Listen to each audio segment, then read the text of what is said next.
예, 계속해서 강의를 진행하겠습니다. 위기상담, 가정폭력에 대한 문제를 나누었습니다.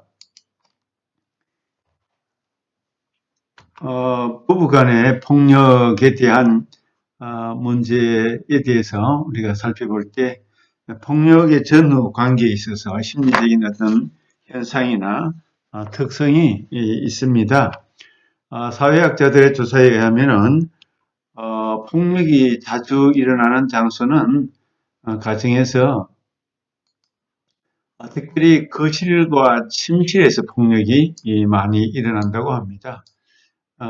폭력이라는 것도 언어의 한 부분이고 바디 랭귀지라고도 볼 수 있지 않겠습니까?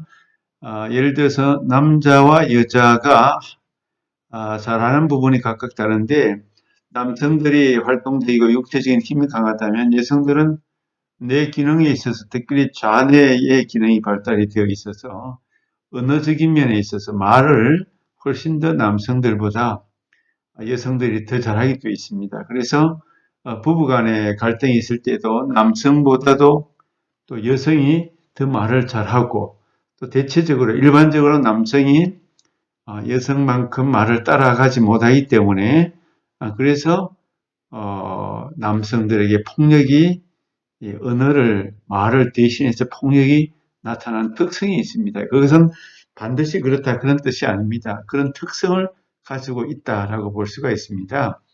그런 차원에서 볼 때 가정에서 부부간에 폭력이 거실이나 침실에서 많이 일어난다. 이거는 통계적인 이야기입니다.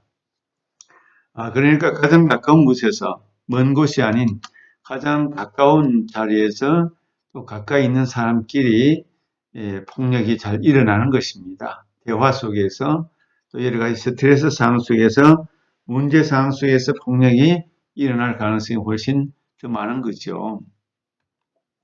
부부간의 신체적 충돌은 주로 밤에 나타나고 오후 6시에서 밤 12시 사이에 많이 일어난다. 왜 그럴까요? 왜 부부간의 충돌이 밤 시간에 더 많이 일어날까요? 그것은 밤 시간이 신체적으로 피곤하고 또 스트레스가 많은 시간이기 때문입니다. 사람들은 건강하고 기분이 좋고 컨디션이 좋은 상황에서는 폭력을 별로 사용하지 않습니다. 그래서 스트레스가 많고 짜증이 많이 나고 피곤하고 예민하고 모든 상황 속에서 여러 가지가 복합적으로 쌓여 있을 때 폭력이 더 많이 일어나는 것이죠. 그래서 위기 상담자들은 상담을 할 때 부부 상담이나 청소년 상담이나 피곤한 시간에 저녁 시간에 가능한 어려운 문제, 중요한 문제, 큰 문제를 말하지 않고 컨디션이 좋은 기분이 좋은 때에 그런 이야기들을 꺼내는 것이 훨씬 지혜롭다 이렇게 가르쳐야 하는 것이죠. 저녁 시간은 하루 종일 스트레스와 좌절이 축적되어 있기 때문에 아주 예민하고 위험한 시간입니다. 그래서 주로 가정폭력이 저녁 시간에 많이 일어난다. 반드시가 아니라 대체적으로, 통계적으로 그렇다는 뜻입니다. 그리고 아이들 교육에 대한 갈등이 많이 일어나고 부부간에는 우리 아이들 교육관이, 남편의 교육관이 다르고 또 아내의 교육관이 다릅니다. 아내는 학원에 많이 보내야 된다라고 한다면 예를 들어서 남편은 학원에 안 보내도 된다. 어릴 때는 공부 안 해도 된다. 이렇게 말할 수도 있는 것이죠. 돈 문제로 인한 갈등이 경제적인 문제가 두 번째로 아주 큰 문제로 많이 일어난다. 그런 것입니다.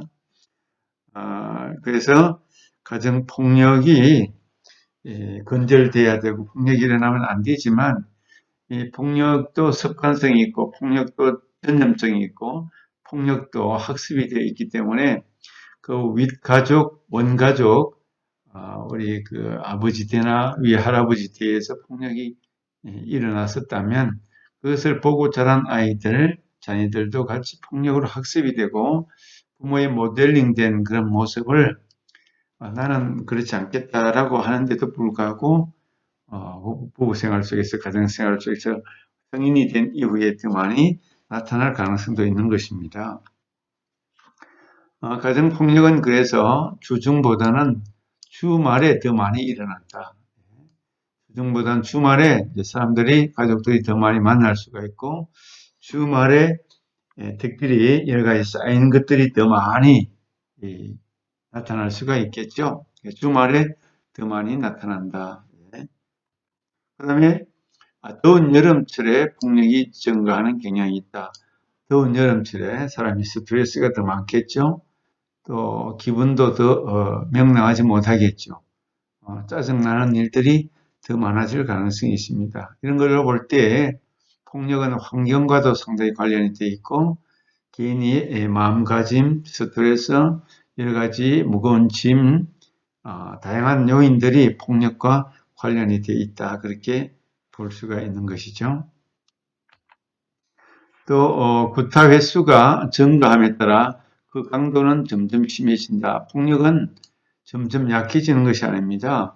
폭력은 전염성이 있고 또 약간의 중독성이 가미되면서 점점 갈수록, 시간이 흐를수록 폭력은 더 심해질 가능성이 많습니다. 그래서 우리 가족 안에서 폭력이 있다면 극단적인 방법을 선택하든지 다른 상담적인 교육이나 치료를 받든지 해서 폭력에 대한 자기 안의 어떤 갈등의 문제, 폭력이 쌓이는 문제, 여러 가지 문제들을 해결하고 쉽게 풀어나갈 수 있는 그런 방안들을 통찰을 통해서, 자기 문제의 통찰을 통해서 잘 해결할 수 있도록 그렇게 노력을 많이 기울여야 됩니다. 그렇지 않을 때 이 폭력은 계속 학습이 되고 또 학습이 되고, 나의 폭력이 또 우리 자녀에게 이어가고 할 수도 있기 때문에 우리 가정에 있는 폭력이 있었다면 우리 대에 반드시 끊을 수 있도록 아주 정면과 통찰과 새로운 행동 학습을 통하여 건절할 수 있도록 그렇게 반드시 노력해야 됩니다. 폭력은 가정 안에 아주 역기능을 만들고 불안 요인이 커지고 자녀에게 악영향을 미치고 가족의 여러 가지 성장에 아주 부정적인 영향이 지대하게 크다고 볼 수가 있는 거죠. 그 다음에 연휴나 공휴일의 갈등이 더 많이 증가하는 경향이 있다. 그렇습니다. 사람들이 더 많이 만날 때 함께 있는 시간이 많을수록 갈등과 폭력도 더 많아질 가능성이 크다는 것이죠. 아내의 임신 중에도 폭력이 증가하는 경향이 있다. 이런 통계도 있습니다. 아내가 임신함에도 불구하고 아내를 폭력하는 그런 경우도 있는 것입니다. 임신했다고 해서 폭력이 없다, 그렇게 볼 수 없다는 거죠. 그 다음에 구타하는 남성들의 특성, 구타하는 남성들의 특성을 우리가 알아볼 필요가 있는데, 분노 조절 능력이 결핍되어 있다. 예. 자기 감정 조절 능력이 잘 안 될 때, 우리가 바깥에서 길에서 분노 조절이 안 되는 사람은 묻지마 폭력 같은 것을 행사할 수 있습니다. 아무에게나 폭력을 행사할 수 있는 거죠. 그래서 평소에 자기 감정을 잘 발산하고 표현하고 또 언어로서 이것을 해소할 수 있도록 노력을 해야 되는 것이죠. 또 표현 능력이 결핍되어 있다.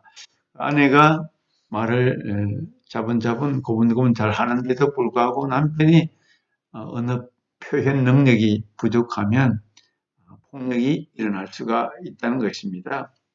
그 다음에 정서적인 의존성, 배우자를 향한 강한 질투와 소유욕, 이런 것이 강한 사람일수록 정서적으로 얽매여 있고, 정서적으로 치우쳐 있고, 정서적으로 융합되어 있을 때, 독립되어 있지 못할 때 폭력이 더 많이 나타나는 경향성이 있습니다. 그 다음에 자존감이 낮은 사람들, 자기 주장이 부족한 사람이 오히려 폭력이 훨씬 더 많습니다. 자기 주장을 언어로 표현하면, 언어로 자기 내면 세계의 감정을 다 표현해 버리면 폭력이 일어날 가능성이 훨씬 줄어들겠죠.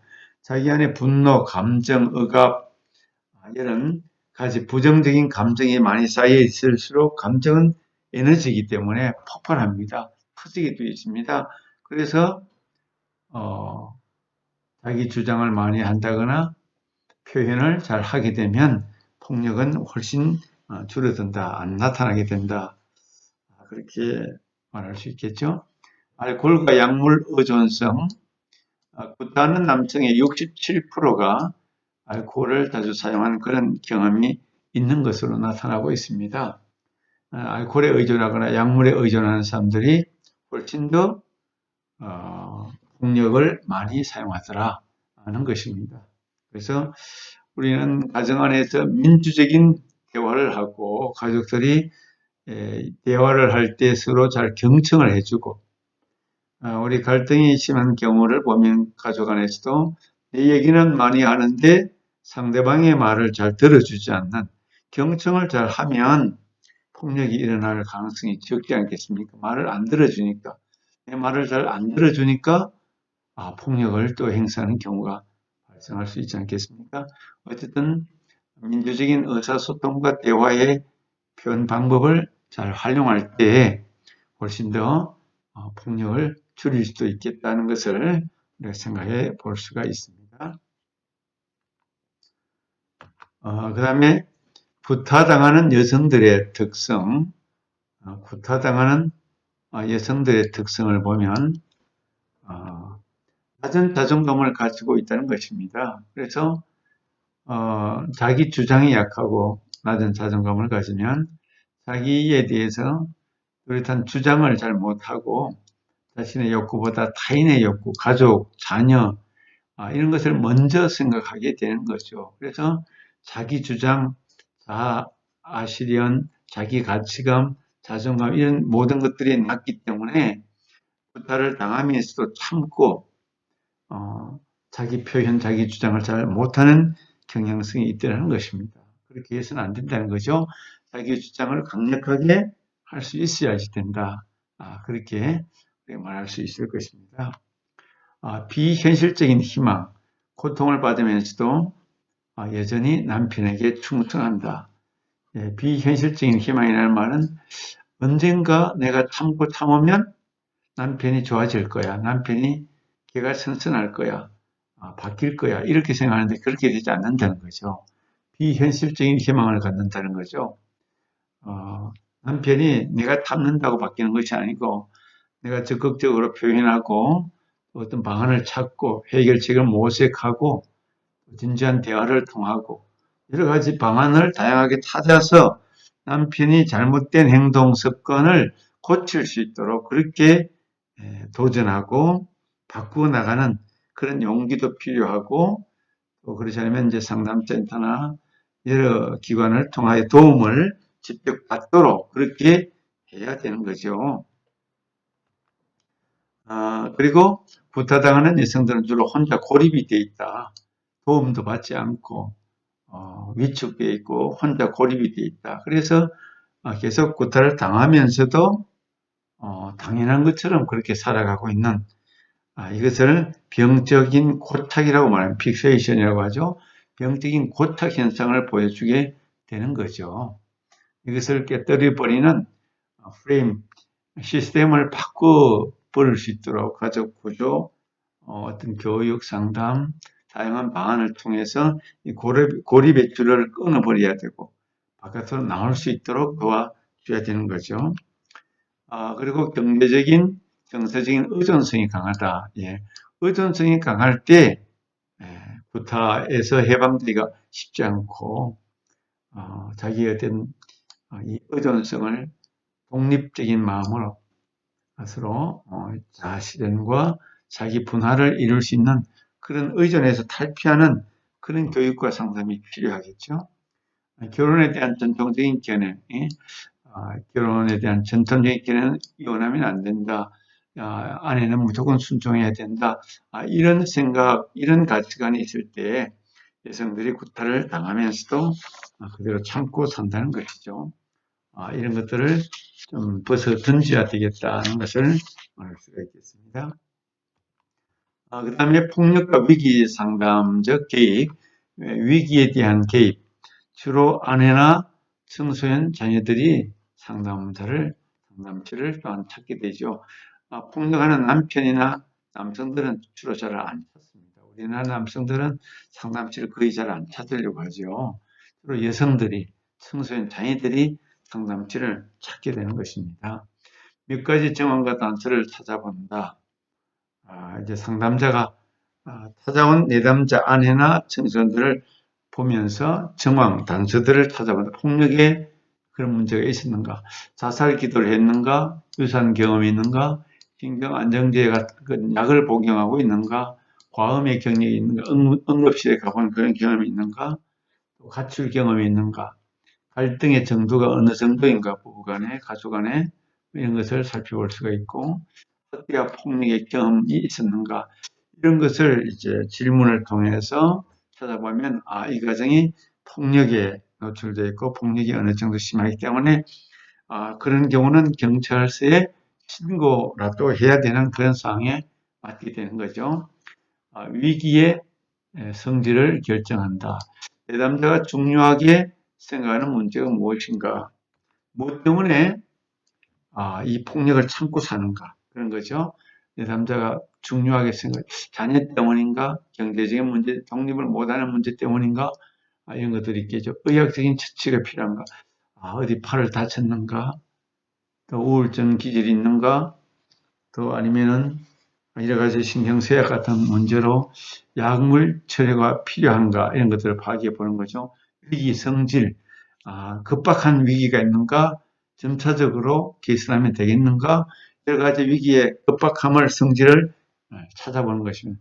경찰의 도움이 지금 당장 필요하겠는가? 폭력을 계속 당하고 있다면 경찰의 도움을 적극적으로 요청할 수도 있는 것입니다. 그 다음에 다른 정보 제공이 필요한가? 어디 여성의 쉼터, 상담센터, 이런 정보 제공도 필요하면 제공을 해야 하는 것이죠. 위기 가능성을 평가하고 안전을 보장한다. 네. 무기를 사용하는가? 폭력에서 무기도 사용하고 있는가? 남편이나 누군가가? 그건 대단히 위험한 일이 아닐 수가 없습니다. 이런 경우 또 술이나 약물을 사용하고 있는가? 자살 위협을 하고 있는가? 전과 유무가 있는가? 폭력 사용 가능성을 계속해서 파악하는 것. 이런 것이 위기 상담자가 파악해야 할 숙제, 과제라고 볼 수가 있습니다. 그리고 상담자는 찾아온 내담자를 지지해주고 안심을 절대적으로 지켜주는 것이죠. 정서적, 신체적 지지의 필요성이 아주 요구가 되고, 촉진자로서 이 상담자는 올바른 결정과 계획을 세울 수 있도록 도와주는 역할을 해야 됩니다. 왜냐하면 위기를 만나고 폭력을 당하는 내담자는 올바른 판단과 결정 계획을 전혀 세우지 못합니다. 불안 속에 있고 두려움 속에 있고 자기 결정을 스스로 못하는 경우가 대다수라고 볼 수가 있습니다. 그래서 상담자는 행동의 우선순위, 제일 먼저 무엇을 해야 할 것인가? 집을 나와야 할 것인가? 쉼터로 가야 할 것인가? 또 경찰서에 신고를 해야 할 것인가?